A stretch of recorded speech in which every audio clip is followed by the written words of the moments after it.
shugaban ƙasarmu mai daraja mai martaba Alhaji Muhammadu Buhari, President Alhaji Muhammadu Buhari, ina gaida mataimakinsa Mr. Osinbajo.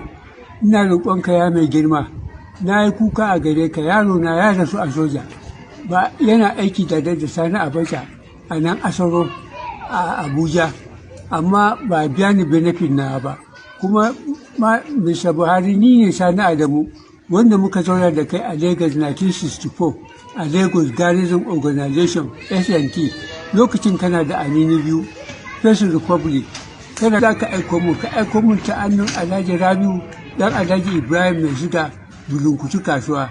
Na ba da adiresina, ni ne regular soldier, ex-serviceman, NMX 4913.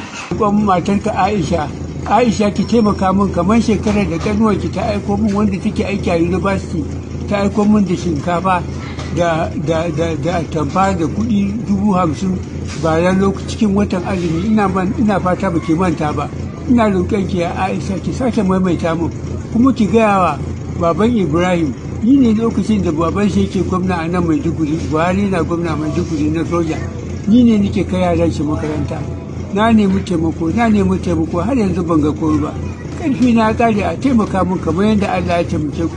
Kullum muna muku addu'a, Ubangiji Allah sa gama lafiya. Wannan azumi da muke ciki kullum muna roƙa maka Allah, Ubangiji Allah sa ka gama lafiya. 4913 regular soldier, ex-serviceman, 1963 soldier. Thank you.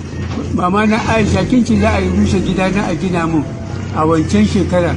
Yau har yanzu har kwamishina na Home Affairs na Maiduguri ya zo gidana ya ɗauki hoto tare da ni.